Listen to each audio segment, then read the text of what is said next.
fiction was something that sort of occupied their minds for a long time. And so they had me on the show talking about, this sort of stranger than fiction project that the Air Force was involved in. That's kind of cool. Um, well, your new book, The World's Weirdest Places, is pretty much the book I've been wanting my whole life. Because you write about places, your top 25 hotspots for strangeness, and because it's about places, you can include UFOs, the Loch Ness Monster, demons, ghosts, and everything else. But how did you pick your top 25? Well, I guess it was just one of the situations where there were certain criteria I was looking for. Say for example, somebody sees a Bigfoot in one particular town, and then somebody else knows of a haunted house in another town. Well, it doesn't necessarily make the place strange. It just means there's one weird thing took place or happened there. Right. So what I did was to look at various places around the world that seem to be saturated literally in like a very, very broad range of weird stuff. So in other words, if you had like an old village or isolated town where there have been sightings of UFOs, of Bigfoot, of werewolves, that there was occult activity going on, paranormal phenomena, portals and window areas and interdimensional stories and things like that, but they're all situated and focused on one area, then that to me suggested it was the place that was weird rather than just the things that were appearing there. So that's what I did, was to sort of pick out 25 places that fell into that particular category and then sort of focused on the best ones I could find. Nice. One of my favorite parts, which I had never heard about, and the location's only 350 miles from where I live, is the stories of the crazy caverns in Death Valley. How did those come about? Well, yeah, I mean, Death Valley is an interesting place. There's a lot of weirdness attached to it, and certainly one of the strangest stories coming out of Death Valley are the tales of what are called the sailing stones. Now, you can go to certain parts of Death Valley pretty much any time of year, and you'll see these massive stones, anywhere from sort of 30 pounds to literally like about 170, 180 pounds in weight, that are sitting still, like seemingly frozen on the desert floor, but they've got this long track behind them, as if they've literally moved across the desert surface for, in some cases, like up to a couple of miles. And they even appear on occasion to have actually done like a 180-degree turn and gone back the way they've came. That is so weird. Yeah, it is. It's very weird. Now, a number of sort of very down-to-earth scenarios have been put forward that initially, at least, do seem to make sense. The idea is that, Death Valley is a very dry and hot location, so the desert floor is like solid. But sometimes they have these very out-of-the-blue sudden floods and downpours of very heavy rain. So, in other words, the desert floor goes from being very hard to very muddy, and because it has this hard surface, the water settles on top of the hard sand. And so the theory is that when like a very large wind blows through the valley, is it possible that that tremendous wind and that thin veneer of water actually is enough of a stimulus to sort of get the stones moving, kind of like a little boat on a body of water, so to speak, and that when the sand dries up, the stone comes to a grinding halt. Now, the only problems with those theories, number one is the fact that numerous scientists and university teams and all sorts of people have been out there. Nobody's ever actually caught the stones in movement. And that even involves, sort of late night stop motion cameras that are put out, to film anything that suddenly moves. Even those haven't picked it up. And of course, the other big problem is that because some of these stones literally weigh in the order of sort of 170, 180 pounds, a number of scientists have suggested it's a very dubious scenario to suggest that wind, even if there was a thin veneer of water, could actually kickstart stones weighing close on 200 pounds. Right. It's one thing to suggest they could keep them moving when the momentum's going, but could they actually start them moving? I mean, that's a very, valid question. So, it's a deep mystery that anyone can go out there and see, but, for more than 100 years of people knowing about it, nobody's actually solved the puzzle. Yeah. And what about these crazy, these stories of massive caverns underneath the Death Valley area? and the Yeah. weird discoveries there. hmm Yeah, well, these go back to roughly the 1920s and particularly through the 1930s, when a number of, I guess, so-called Indiana Jones type adventurers and explorers claim to have discovered or stumbled upon, in some cases, where they literally claim to have sort of fallen through the ground, these very deep caverns deep below Death Valley, which, rather than being, just regular normal caves and caverns that we've all been into at one time or another, these were reportedly filled with what appeared to be evidence of ancient civilizations in the U.S. that, came along far beyond even the Native American tribes and things like that. For example, a number of these explorers and adventurers talked about coming across what seemed to be probably the closest thing you could imagine to like a sunken ancient Roman or Egyptian city, Right. sort of ancient treasures, sort of pillars and, the sort of Greek-type pillars and buildings. Some of them, of course, in like a very ruined state, but suggesting that, could there have been an ancient civilization that existed in the United States, possibly even tens and tens of thousands of years ago, that vanished without a trace, and that there are these remaining remnants of them. People talked about seeing sort of mummified figures in, sort of regal clothing and things like that. The big problem, of course, is not that the people themselves weren't credible or weren't named. I mean, I actually point out in the book that all the people who made these claims did so on the record. The problem is that they were very reticent to reveal the exact locations in Death Valley where they'd stumbled upon this sort of alleged priceless underground realm, if you like. And I guess the main reason was, they didn't want anybody else to sort of beat them to getting the secret out or plundering all the, the treasures that were down there. But what was interesting is that these stories and the people themselves kind of literally vanished without a trace, which has sort of led to speculation that maybe they went back there and got lost inside, got trapped, died, or even, as some people think, what if the survivors of these civilizations are still down there and don't want us to know? And, you stumble on their ground and you don't get out again, unless you're really lucky. So there's a lot of weird controversies like that concerning, what might be going on, not necessarily just on Death Valley, but way below it as well. Yeah, that to me was the craziest story. And whenever I hear Mhm. a new story about like El Dorado or something, I'm like, why aren't Yeah. people searching for this stuff? And I mean, this is so close to Mhm. my house. It's like a trip to Yeah. Vegas. And I mean, are there Well, you any? might be the person who you might be the person who finds it. Yeah. Well, I mean, are there any modern expeditions that you know of? I feel like I should check this out. Well, that's the interesting thing. There actually isn't. But the biggest irony of all is when press conferences were held in Los Angeles in the 30s, when the people involved were talking about this, they actually made an offer to like the local archaeological groups and scientific communities and universities to send people along. And a lot of these scientists and archaeologists, sort of very fearful of upsetting their own reputations, were like, oh no, we're not going to get involved in this and, end up looking like idiots. And each and every one of them actually refused the invite to come along. So they just didn't want to know. So in other words, that's been something that's typified many of these stories, is that mainstream science and historians, they're far more worried about their reputations than they are stumbling upon something fantastic. And so that's why there's been a big stumbling block, that nobody in a position of authority or importance has actually taken the time to look for these places. So maybe 70, 80 years later, now's the time to do it. Yeah. Now let me ask you. This is kind of a just a random question, but of all the hmm crazy stories you've heard, because I know you've heard a lot, if hmm you could finance any expedition, just one, for a supposed treasure or mysterious finding, and you could hmm be the one who has that information, what expedition would you fund? That's a good question. That's huge. You're I right, just there thought are of so that, but many.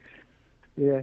Well, I mean, I actually think some of these things, like Death Valley and El Dorado, and I also talk in the book about similar stories that are applied to Mount Shasta in California, where the rumors of ancient civilizations like Lemuria and Atlantis supposedly hmm surviving relics living again deep in the caverns of Mount Shasta. And I think, these stories about underground realms and ancient civilizations fascinate people. And I think not only would it be a fantastic discovery from the perspective of what you might actually find in terms of, sort of just ancient weaponry, clothing, treasures, that sort of thing. But equally, the way in which it would sort of rewrite our history books as a species and a civilization. And I think, and also just for the fact that it would be a great adventure, to go on one of these treks. So I think for me, something along those lines, a literal Indiana Jones trek into the mysteries of the past and, sort of climbing mountains and swinging through caverns and, that sort of stuff would be a cool one to do. Of course. So I believe you actually said you've been to about 15 or so of the 25 spots in the book. Which do you... Yeah, I mean... Well, I was just going to ask you which one you thought was the creepiest or weirdest if somebody wanted to visit one and maybe come back with a good story. Sure. Well, I think personally I would say, excuse me, one which was only sort of like a 6 or 7 hours drive from where I used to live in Britain, and that would be Loch Ness, Scotland. Now, when you think of Loch Ness, everybody thinks of the Loch Ness Monster, which in itself is weird enough. But what makes Loch Ness even stranger is the fact that it's been the site of numerous sort of paranormal and supernatural activity that goes far beyond Nessie, which is obviously the most famous story there. But over the years, there's been just a massive amount of strangeness. For example, back at the dawning of the 20th century, sort of 110 years ago, none other than the famous occultist Aleister Crowley actually had a house on the shores of Loch Ness called the Leskin House. And he engaged in a number of sort of ancient occult rites and rituals to try and conjure up demons from the loch. And the Leskin House was later owned by Jimmy Page, the guitarist with Led Zeppelin. And even in the 70s, Page said that the house had this sort of weird, ominous atmosphere to it. But the house itself, there's also a deep underground tunnel which links to a local cemetery, and this sort of tunneled out area was supposedly a safe haven for a local witch coven. On top of that, there have been a number of UFO sightings over the loch. There have been reports of large Black Panther-type cats roaming around the woods that sit either side of the loch. And in 1974, a well-known Loch Ness monster hunter named Ted Holliday, who actually came to believe that the Loch Ness monster was sort of supernatural rather than a flesh and blood animal, he claimed to have had a literal encounter with a man in black on the shores of the loch.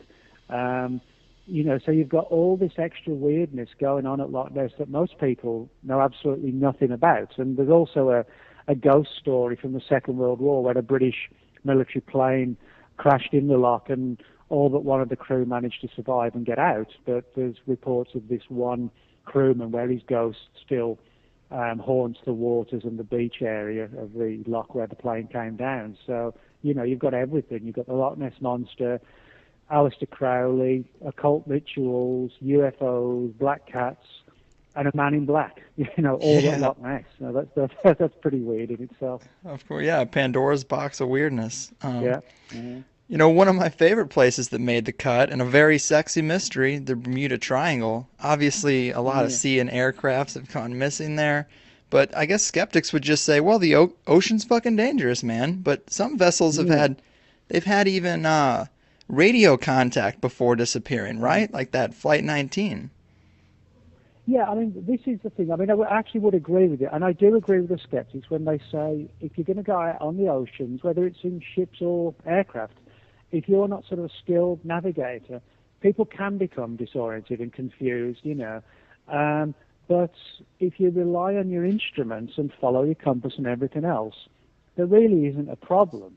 So in that sense, it's only, if you're stranded out there and you've just got no sort of technical, technology to fall back on, then you can be in big trouble. But if you're sort of a skilled navigator, a pilot or a captain of a ship, you should be okay. But the problem is that many people who travel through the Bermuda Triangle, whether it's in ships, boats, or aircraft, and from large to small aircraft, they report things like massive compass malfunction, where the compasses either just stop working or they just spin wildly. So that people are unable to differentiate between, are they going north, east, south, west, or round in circles, So that's a big problem. And a number of people, and this is where it gets very weird, have reported feeling mentally disoriented, as if their sort of common sense factors have gone out the window. And that kind of applies to the most famous case of Flight 19, an entire flight of U.S. Navy Avenger aircraft that disappeared in the Triangle in December 1945. This was like, as I said, a whole fleet of aircraft. And even one of the search planes that went looking for them vanished without a trace as well. Mm-hmm. But what was interesting was that this particular unit of Avenger aircraft, they were based out in Florida, so they knew the area very well. And so they headed from Florida out into the Atlantic, which, of course, you head east out of the U.S. mainland. And they reported how the sky looked weird, the small islands that populated that particular area looked strange, which in themselves are strange words and phrases to use, and they didn't actually explain what they meant, other than things didn't look like they should. But what was even stranger was that, if you head away into the Atlantic and you head east, into the Atlantic Ocean, and you're lost, well, all you've got to do is look at your compass and swing round and go west. Yeah. And in a short time, you'll reach land again. That everybody, you don't have to be Einstein to know that. If you're going east and you don't like going that way, or you've got to go the opposite way, just do a complete 180. They didn't even think to do that. They just literally flew around in circles, and then their radio messages got weaker and weaker and vanished one by one. Now, people have said, well, maybe they ditched in the ocean. The problem is that no aircraft wreckage is ever found, no bodies are found, and there was even sort of no telltale oil slick or gasoline slick or anything like that from any of the aircraft, or even the chase plane that went after them. For all intents and purposes, they just literally all disappeared. So while I do admit that, you do have to be very careful when you're in the oceans, that case, more than any other, is a real sort of standout one in terms of, containing all the aspects of these sort of classic encounters in the Bermuda Triangle. And do you think it's like a magnetic anomaly, or do you think it's like a doorway of some kind, like an interdimensional portal or something? Yeah. Well, I kind of look at it from both angles, really. I mean, there are stories where people have talked about flying through the Bermuda Triangle and suddenly going through this very weird and eerie looking green fog. And that's when their equipment starts to malfunction, like compasses and other navigation equipment. And then they come through it and realize, well, they've just been through the Bermuda Triangle and survived it. But there are other stories where, ships have vanished, almost as if they've been sucked down or something like that. But one of the things that typifies many of these cases is we never find wreckage, we never find bodies. So that has given rise to the idea of so-called portals and window areas, which I talk about a lot in the book. For example, things today like quantum physics are allowing for the existence of extra dimensions or multi-dimensions that might coexist with ours, and perhaps through deliberate means, or possibly even natural means via science that we don't understand yet. Sometimes perhaps our realm of reality crosses paths with other ones, and something gets sucked through and then is not able to get back again. And vice versa. Maybe sometimes when we see weird creatures like Bigfoot that are here one minute and gone the next, maybe they're doing exactly the same thing. Perhaps they're sort of almost like dimension hopping. Yeah, it's kind of an anomalous place, but it does seem like one of the hotbeds for weirdness. I guess another really good one is North Wales and the Berwyn Mountains. Mm-hmm. There's a pretty crazy UFO crash story there. I'm surprised that one's not more talked about. It should be more famous than Roswell. Well, I mean, the Berwyn Mountains is this huge, very, very ancient mountain range in North Wales. And even today, the area itself hasn't changed much for centuries. It kind of, it's sort of populated by these sort of classic little British villages, where there's one pub, a graveyard, and a bunch of cottages and things like that, It's like something straight, a lot of the villages is like something even today straight out of The Hound of the Baskervilles or something like that. Mm-hmm. And so it's a very atmospheric, area, sort of steeped in ancient mystery. And the Berwins are sort of typified again by not just one mystery, but several. Not too far from the foot of the mountain range is a lake called Lake Bala. And Lake Bala has a lake monster tradition attached to it, not unlike that of the Loch Ness monster. And whereas the creature of Loch Ness is known as Nessie, Lake Bala's is called Teggy. And the story, or there are lots of stories as to what this creature or creatures might be. Everything from like a giant sort of mutated pike, possibly sort of 12 to 13 feet long. Other people have suggested something like a freshwater crocodile. Some people think it could be a totally unknown animal. We just don't really know until or if we ever catch one of these things. But on top of that, even the name Berwyn itself is sort of like a derivation from two words which essentially sort of mean kingdom of the fairies. And that in itself is intriguing. But the most famous mystery attached to the Berwyn Mountains occurred in January 1974, when local villagers in the area reported seeing strange lights in the sky and then feeling what sounded like the impact of something crashing onto the side of the mountain. And because of this, the emergency services came out, the British Army and the Royal Air Force sent planes to fly over the mountain, and Land Rovers went up there, and trucks full of troops, and a lot of stories about roads being cordoned off by the military, preventing even the police from getting up there. And the official story, the British government and the Ministry of Defence don't actually avoid talking about this event in January 74, but they say that the strange lights in the sky were meteors re-entering the Earth's atmosphere, and that the presumed impact on the mountain was a localized earthquake.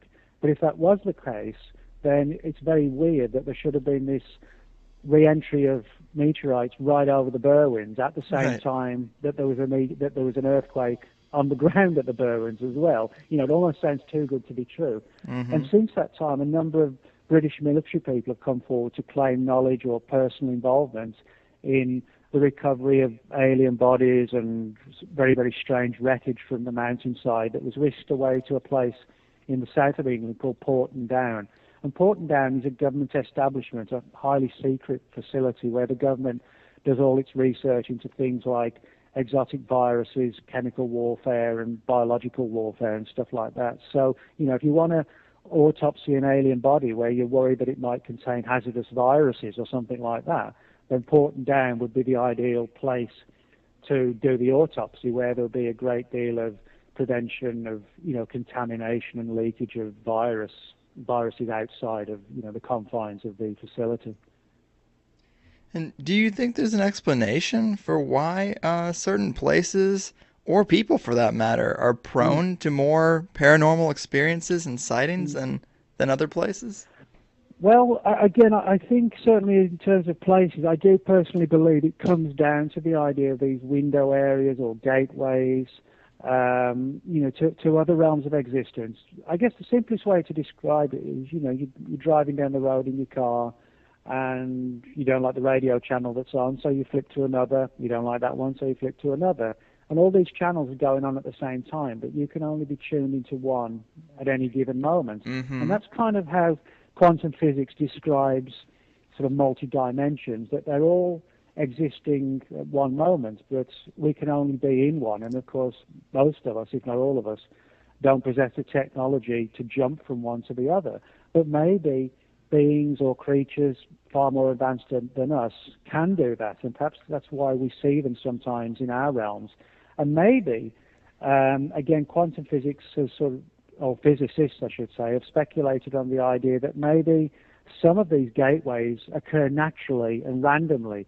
So in other words, you could be walking, through an area of forest land and suddenly find yourself transported, as some people suggested, to previous times or to a totally different world, and then 20 minutes later they're suddenly back in their own world wondering what on earth happened, but you made sort of like a temporary transition to somewhere else through a natural action of nature, and then you were sort of tossed back into your own realm again. Huh. And I guess there's also a lot of researchers that are coming to conclusions about Bigfoot and Loch Ness Monster themselves, the actual entities, that there might be just a paranormal aspect to them rather than just Bigfoot being an ape creature, because it is so strange that in this Mm, densely populated world with all the technology we have, we can't get a body, mm, we can't get really good photographs, but it would kind of explain things if they were some type of energy that were just, some kind of timeless mm, energy that's falling through these mm. gateways of some kind. Well, yeah, I mean that's actually what a lot of people think, and I go down that path that Bigfoot is more of a paranormal thing than just a flesh and blood ape. A lot of mainstream cryptozoologists, people who look for these things, disagree with me, and that's fair enough, and we'll never really know until or unless we get a body or not. But you're right, I mean in the United States, for there to be thousands and thousands of Bigfoot running around, reproducing, living, feeding, countless times seen running across roads and photographed, and people even trying to shoot them. We should have at least one body. And the fact that Bigfoot sort of typifies this kind of here 1 minute and gone the next type situation, I actually do think, there's something about this that goes far beyond it just being an ape that science and zoology haven't found yet. And I'm more inclined to think that we are dealing with some sort of transitory creature that does flit in and out of our reality. And I don't pretend to know what its specific realm is, but if it can do it to order, then that would probably suggest that these creatures, they may look savage and primitive, but I would suggest they probably would have to be fairly highly evolved, to be able to do that. If the very fact that we're not able to do it. So. Yeah, that would be quite the M. Night Shyamalan twist. That something that looks Yeah, exactly like what you'd consider a caveman is yeah. actually laughing at our technology and laughing at our Hmm. advancement. Um, Yeah, I mean, it may be that their technology is highly different to ours. Perhaps theirs is reliant more on the power of the mind, whereas we're sort of more reliant on the power of electricity or whatever. hmm Maybe it's sort of such an alternative energy or science that we don't even literally see it.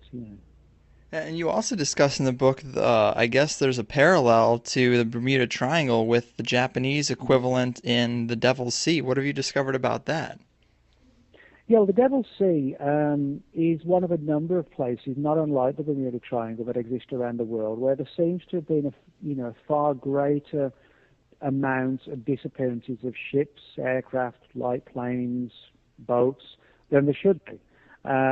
And for that reason, it's become known as the Devil's Sea. Now, what's interesting about the Devil's Sea, which is not too far from off the coast of Tokyo, what's interesting about the Devil's Sea is that whereas the stories from the Bermuda Triangle just go back, for the most part at least, sort of 200 or 300 years, hmm the stories from the Devil's Sea actually date back more than 1,000 years. Now, Japan has a long tradition in its folklore and mythology of stories of sea dragons, and that's actually one of the reasons why in Japan the Godzilla movies are so popular, because they sort of pay homage to sort of these early dragons that are a staple part of Japanese folklore.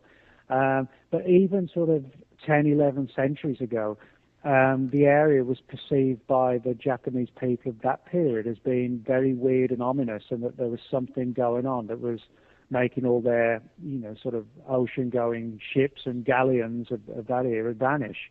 And at that time, it was all put down to sort of like giant fiery dragons living under the oceans that would pull ships and sailors down to their deaths. hmm Now, unless somebody comes across the body of a dragon, I think we can sort of relegate that to mythology. But what we can't relegate to mythology is the idea, or the fact, in my view, that the Japanese were using these stories of dragons to try and explain a very real phenomenon, namely the real disappearance of ships under unexplained circumstances. And that's an important thing to remember, is that, regardless of who or what was doing it, the ships were vanishing, the people were vanishing, and it predated the Bermuda Triangle stories by centuries, but parallels them very closely as well.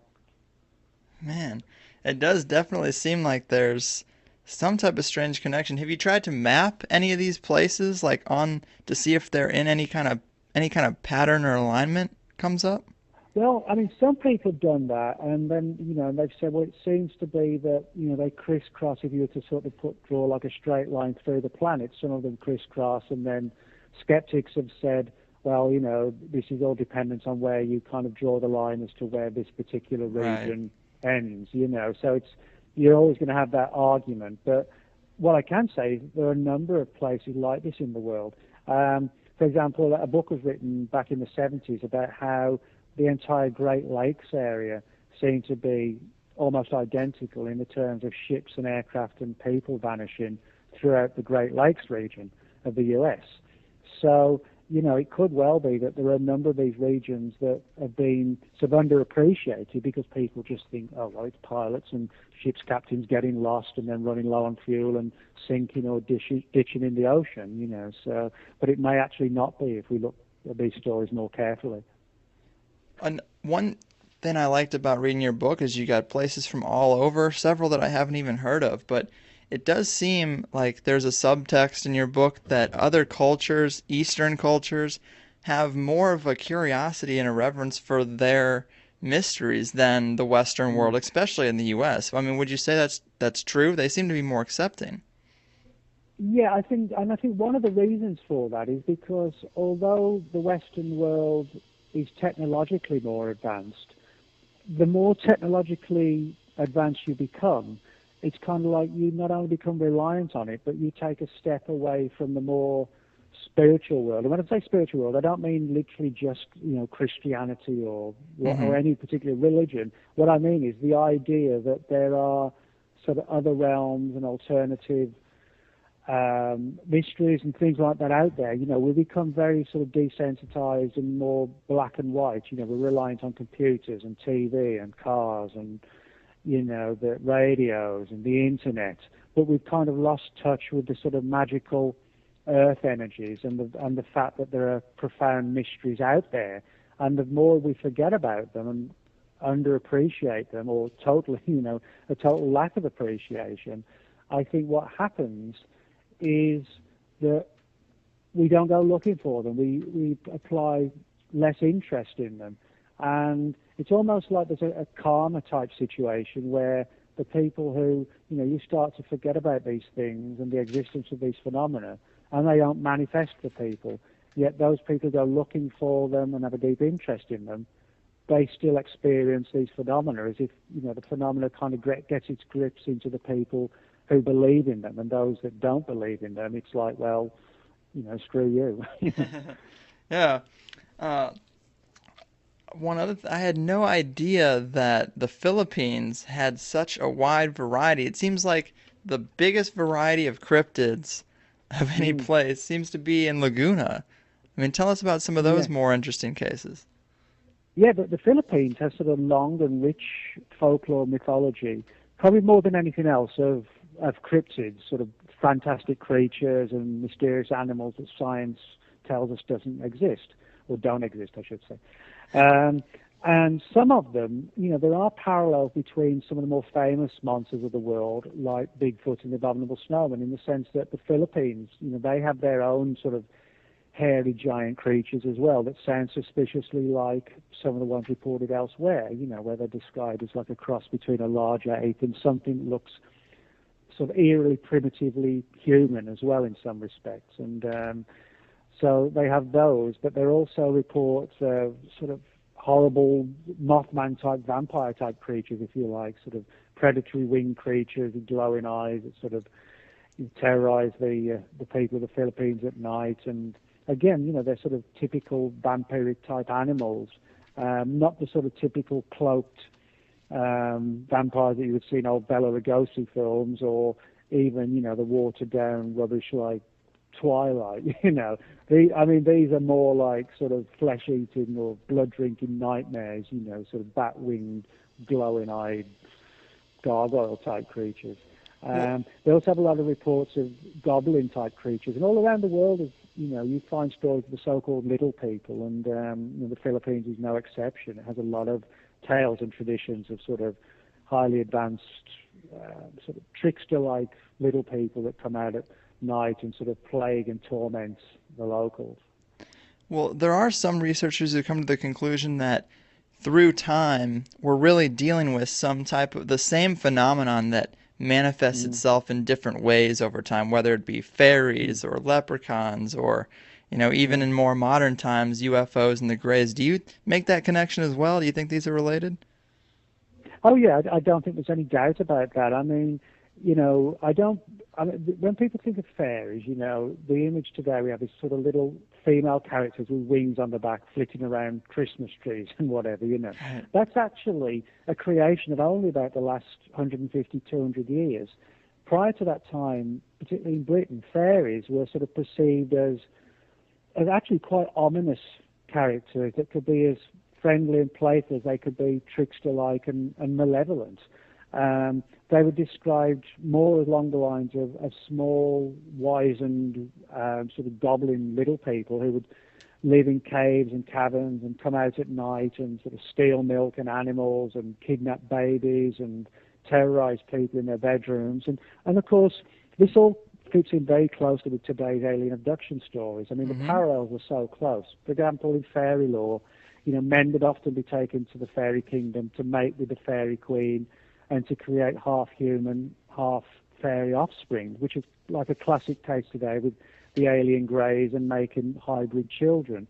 And when people were in the fairy kingdom, when they came back, they'd find 2 days had gone by when they thought just 2 hours had gone by, which is, today's equivalent of Mm-hmm. missing time in Real common. abductions. Yeah, and you even have a UFO angle where people today have abductions, they see UFOs. Back 400, 500 years ago, people talked about going into the woods, and before the fairies would turn up, they would see fairy lights. In other words, something unknown flying in the sky that was brightly lit, and Mm-hmm. they would see these fairy rings on the ground, which, in retrospect, sounds somewhat like crop circles. Yeah. So I think one person's fairy or goblin is another person's alien. But where I take it a bit further than some other people, I actually wonder if the phenomenon kind of camouflages itself and manifests according to the beliefs and subconscious scenarios of the people of that era. So maybe, the phenomenon itself changes in the way it presents itself for people. I mean, literally. Maybe we've never seen it in its real form, but it kind of appears according to our preconceived perceptions of how these things should appear. Definitely.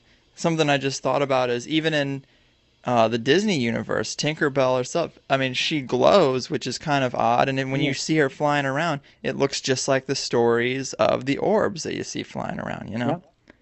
Um, Oh, yeah, I mean, you can draw many parallels all throughout history of, countless cultures of the little people where, the similarity between today's abductions, only an idiot would ignore them. But unfortunately, a lot of abduction researchers do ignore them. They just don't want to, they think it's tainting their research. But if they would look into it deeply, they'd find actually would help, in the search for answers, I think. it is a shame. I run into that kind of a lot on this show with certain people come out of the woodwork and start telling me, oh, you're having a psychic on. You believe in psychics? It's like, no, Hmm. interest doesn't necessarily mean Yeah. belief. It's just, we can look at it and at the end be like, there's nothing there. But why just ignore things? Yeah, I mean, that's an important thing. I mean, people say to me, you know, well, what do you believe in this or do you believe in that? And belief is a sort of very emotive Mm-hmm. term because none of us really should be believing in anything without proof. What we should be doing is investigating it and trying to the best of our ability to come to a conclusion. And even if we can't come to a conclusion, we should try and figure out, based on the evidence that we do have, what looks to be going on or what may be going on, but to recognize that a conclusion or a theory and a belief is different to hard fact. So, I'm convinced there's a genuine Bigfoot phenomenon. There's no doubt about that. But I don't believe it's a giant ape any more than I can say I believe fully that it's interdimensional. I conclude because there are a number of reports of Bigfoot vanishing in a flash of light or flitting in and out of our reality, that the path for me suggests we go down that sort of portal or doorway type route. But that's very different from, believing that or having proof of it. We need to sort of stay grounded when we're dealing with controversies like this. Agreed. And you mentioned a minute ago, like these winged creatures, and there is another story again in California, Devil's Gate Dam, that crops up Yeah, with Marvel Whiteside Parsons, who yeah. followed Crowley, and it seems like wherever these occultists go, so does some kind of weird creatures. I mean, they could be. Would you suggest maybe conjuring these things? Well, I'm not sure if they're conjuring them or, the whole thing with Crowley was that, he was involved in a lot of rites and rituals to try and, I guess, invoke these entities. But the important thing is that he wasn't so much invoking them from, his subconscious, sort of creating something out of his mind and giving it substance in the real world.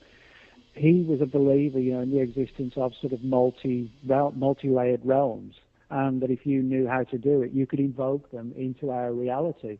So I think there's a good chance that a skilled occultist using some of these ancient teachings, which the ancient man knew a great deal more about than we do, I think, have the skills to actually, into the metaphorical terms, turn the key and open a door that allows something in according to these sort of rites and rituals.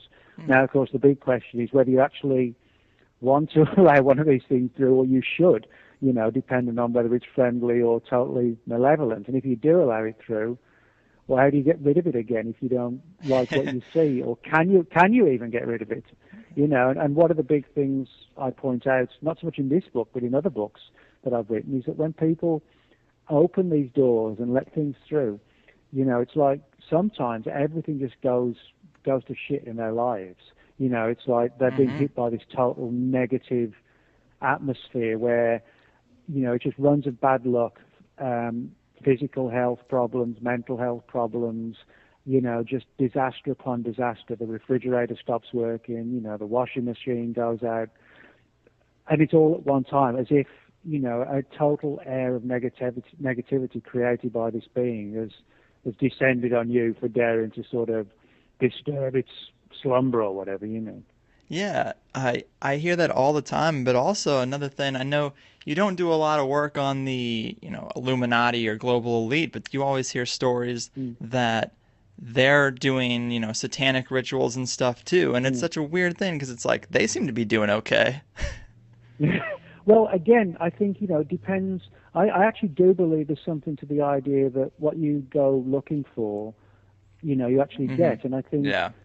there's people dabbling with Ouija boards. If I think it's a cool on a Friday night to get a bunch of beer in and, let's try and contact your grandmother or whatever, But joking aside, that there is evidence, this actually works, but sometimes you can get sort of like an entity or a very negative thing that sort of manifests or, pretends to be something it's not. In other words, it's not the real thing you think you're calling through.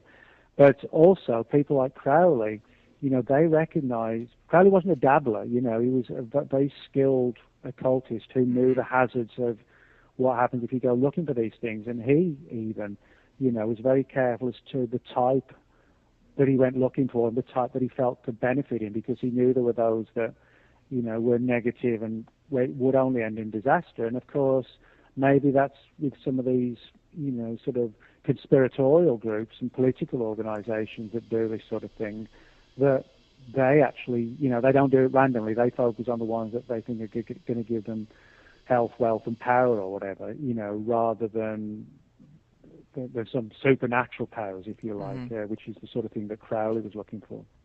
And he comes up, Aleister Crowley, he comes up in a couple of your books, and I I feel like you could do a whole show just on him. He's so fascinating. But do you know, like, how he got into it? What kind of guy was he? Because he seems somewhat, like, kind of evil, but, I mean, he was Yeah. also famous, right?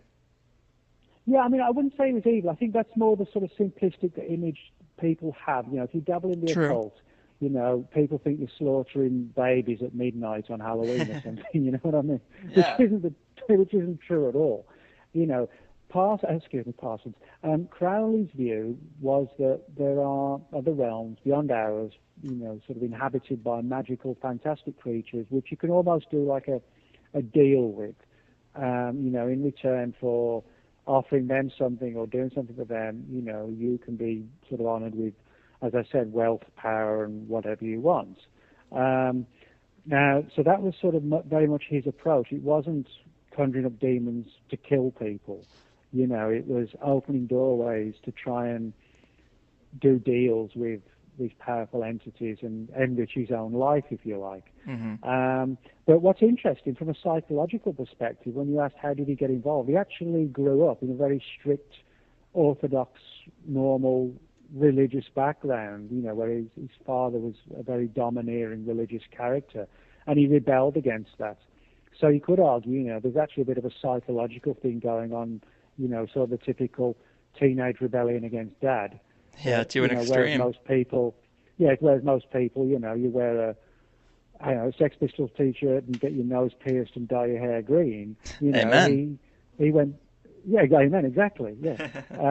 Instead of doing that, he went down the other path of not just, sort of dabbling with Ouija boards, but literally immersing himself massively in sort of ancient books and poring over them for months and years at a time. And some of these rituals he engaged in, they were like weeks long. Literally, not sort of Friday night with a few beers.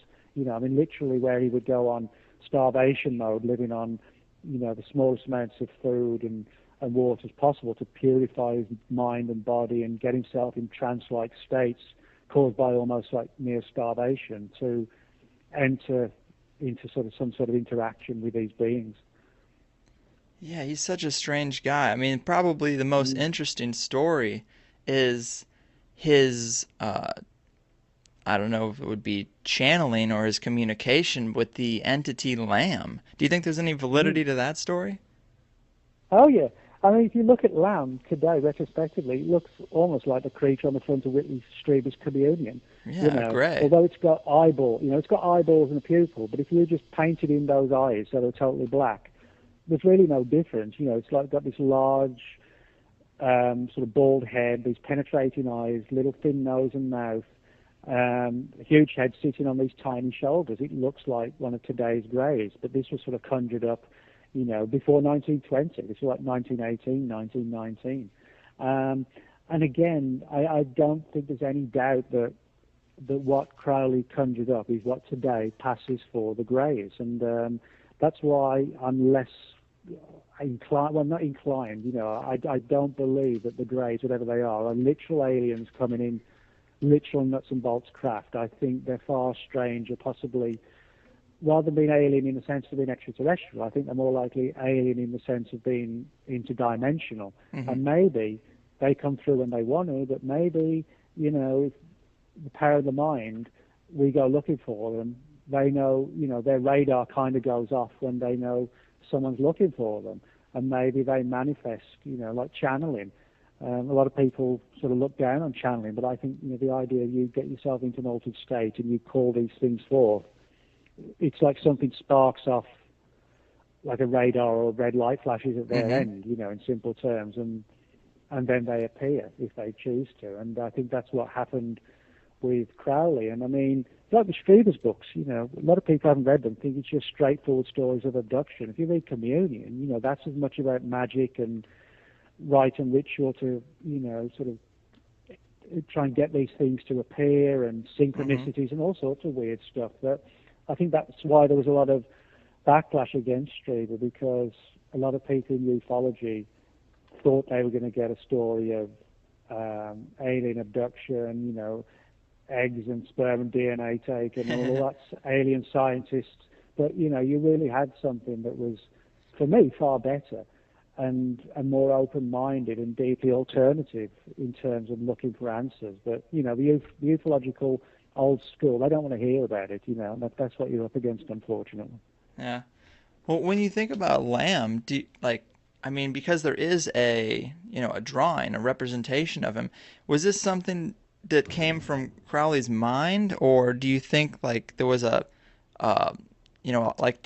it a holographic representation, or? Well, it's difficult to say, because when people get into these altered states, whether it's through just trance, repeated meditation, or whether it's, through something like mescaline or LSD, the big question is, are people seeing something that manifests in our world, or are they seeing something that is real and external, but manifests within the human mind?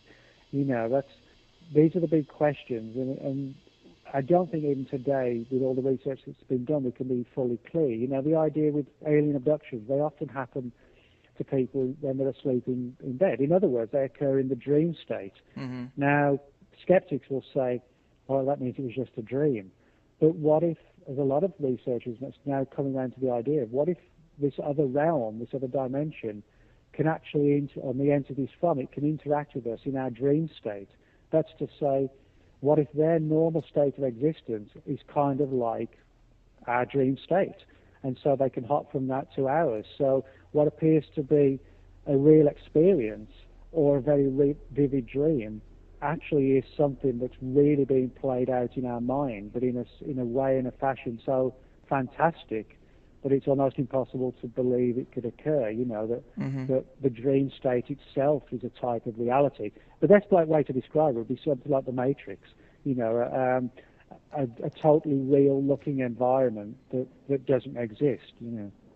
Well, and also not only dream states, but psychedelic states. I mean, myself, I've had one experience. I talk about it every so often on the show, but it is just one of those things. I understand it's like hard to explain if you had to be there kind of story. But I mean, on Salvia, I experienced a male and female entity. It was all nothing I could visualize, but just like a sensed presence. And long story short, the dialogue was essentially this male presence was like, "Yeah, man, I'm glad you're here. Like, it's super cool that we're able to communicate with you." And then there was like a female presence that was a little more cynical. That was like, "He's not gonna stay here. Stop. He's not gonna get here. Leave him alone."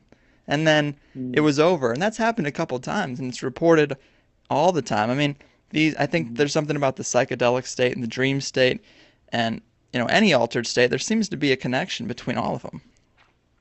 Yeah, I mean, the thing with psychedelics is that, people say, well, it's just an experience where the mind hallucinates. But I actually don't think that is the case. I mean, when you talk about having like a positive and a negative in your experience, I mean, the whole thing with psychedelics is that the setting is as important as the mood. Mm-hmm. The mind frame is important. It's like if you having a first-time trip on LSD and you're scared stiff that it's all going to go wrong, or your heart's going to beat wildly and cause a stroke, then you all but guarantee that what you experience in that state is probably going to be pretty negative.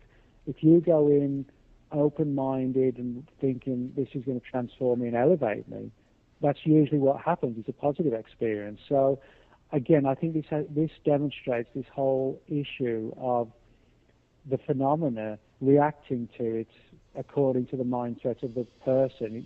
Kind of like that karma thing that you get what you ask for in life. If you're the sort of person who sees the glass is always half empty, it's going to stay half empty. Mm-hmm. You see it as half full, it magically fills its way up. And I think and I do think psychedelics do open portals, to other realms. And I actually do think some of these realms are, maybe all of them, are like a Matrix-style dream world that we can insert ourselves in. It's kind of like we're an addition to the program, and we can be loaded, onto the mainframe or whatever, and then, downloaded onto the hard drive briefly, and then we're sucked back into our body afterwards. And psychedelics, I think, are the equivalent of sticking a thumb drive into the side of your laptop and, downloading it. I think the change in mind is the same as, putting a new JPEG onto your computer or whatever. It's adding something to, the memory or whatever. Yeah, that's a great analogy. Have you yourself ever had any paranormal psychedelic experiences? Well, the closest I can think of in terms of what I've just been speaking about is where I had a very sort of weird sleep paralysis type experience about 10 years ago. And this is actually when I was doing like trance meditation stuff. And I was asleep one night. This was like 2002 or 2003, something like that. So 9 or 10 years ago. And sleep paralysis, this situation where people kind of semi-awake in the middle of the night, can't move, and they feel there's this hostile, often hostile presence coming towards them.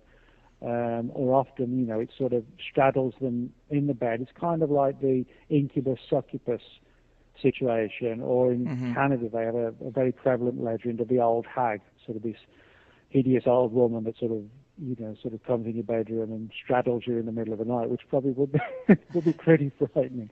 Yeah. But the one I had, it was with like a bipedal figure, like a man-like figure, in a cloak and a cowl, but with a wolf's-like face. So, almost like a definitive werewolf. But it was making this growling noise, but it didn't sound like a random growl. Although I couldn't obviously understand what it was, for some reason I knew it was like an animalistic language is the best way I can describe it, rather than just random growling like your dog might do, And I could sense it sort of coming down the corridor towards the bedroom. I was living in like a duplex at the time, so all the rooms were on one side of the corridor. They all ran down the length of the corridor.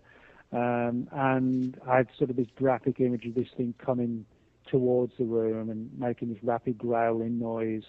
And I had to make sort of a supreme effort to wake up. And as I did, I had that sort of vague imagery of it sort of retreating and charging out the room and just sort of dissipated, if you like. So that was a pretty weird and traumatic experience. And then afterwards, I did sort of a lot of cleansing stuff in the house with things like sage and something. And it happened once after, where I saw like a shadowy thing looming over me in bed again. And I did this cleansing stuff again. And eventually, it was like the darkness was lifted, so to speak, like the sun coming up kind of thing. Man.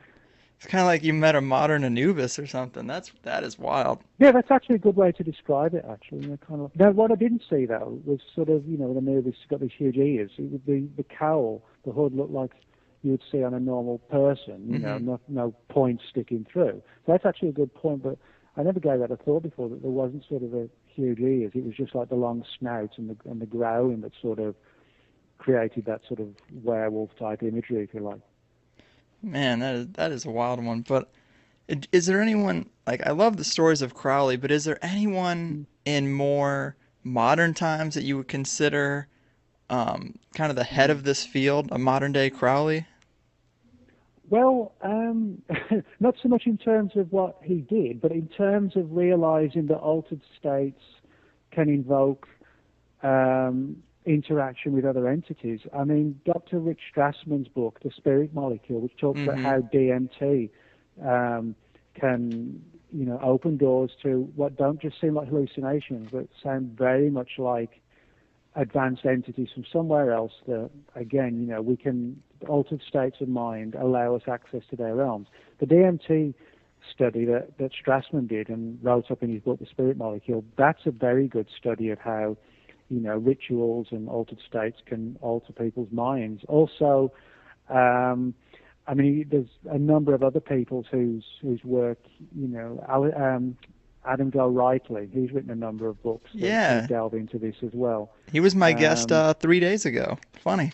Oh, cool. Oh, well, Adam's a good guy. He's a good friend of mine, and he's written about things like how altered states and doorways being opened by people like Parsons and Crowley, and letting these things through into our realm. So, I think people like that and who recognise that there's more to this world than we see, and that sometimes, in simple terms, getting out of it, actually allows you into it.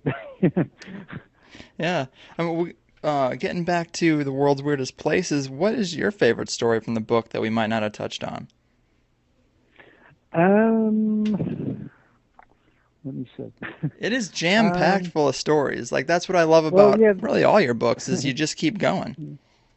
Well, actually, I think probably the stories from Halifax, Nova Scotia, which are so varied. I mean, this little town in Nova Scotia, where there have been sightings of sea serpents off the coast, massive amounts of ghostly activity through to this very day, particularly in a local restaurant in town called the Five Fishermen, which used to be a morgue, a mortuary, and where a lot of the bodies from the Titanic were taken after that sunk in 1912, and even a massive amount of UFO activity over the town. So I think for me, Halifax is probably the favourite because the mysteries are so drastically different between each other. You know, you've got the Titanic's ghosts, and then you've got these monstrous sea serpents surfacing from the waves, and then reported alien activity right over the town itself as well. So. Yeah, variety is the spice of life, is what they say, you know? Exactly. Yeah.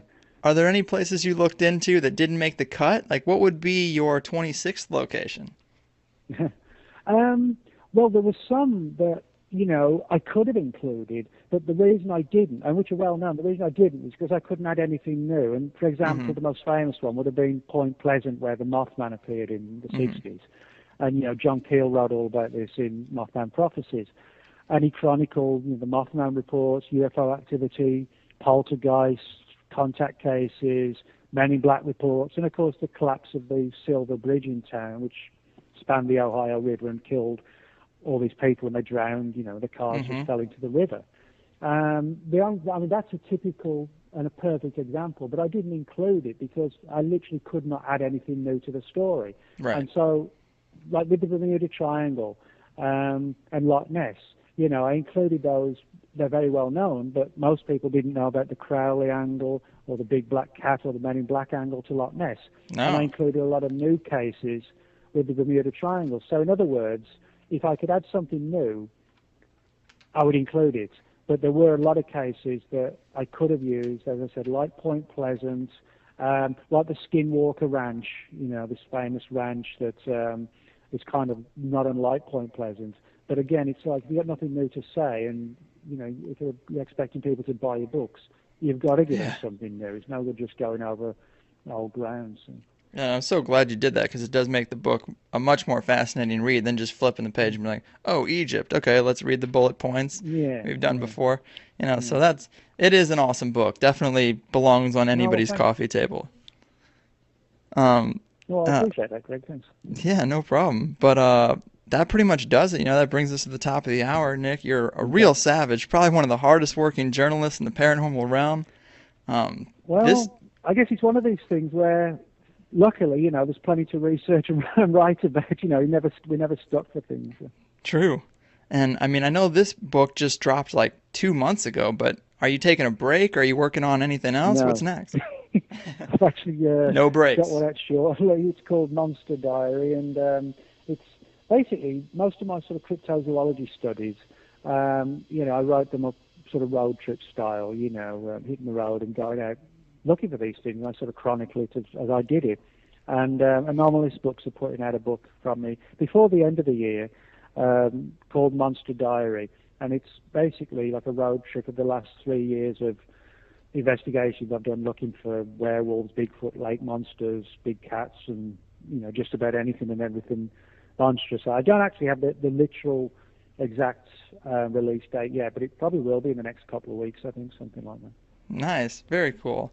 Was there anything else you'd like to leave the people with? I know your website, actually, nickredfern.com, that is a website, but it doesn't seem to get updated all that much. Is there somewhere... No, actually, a lot of people don't realize although it's in my name, it's not my site. It was put together years ago by a fan. Oh, okay. Makes sense. Yeah, they did it, and then they vanished. So, unfortunately, I have no way to get into that site. Oh, they didn't even have the common courtesy to drop you the domain name? No, I don't know I don't know the password or anything, and because I don't own it, man. I have no legal way to get into it. So, but I actually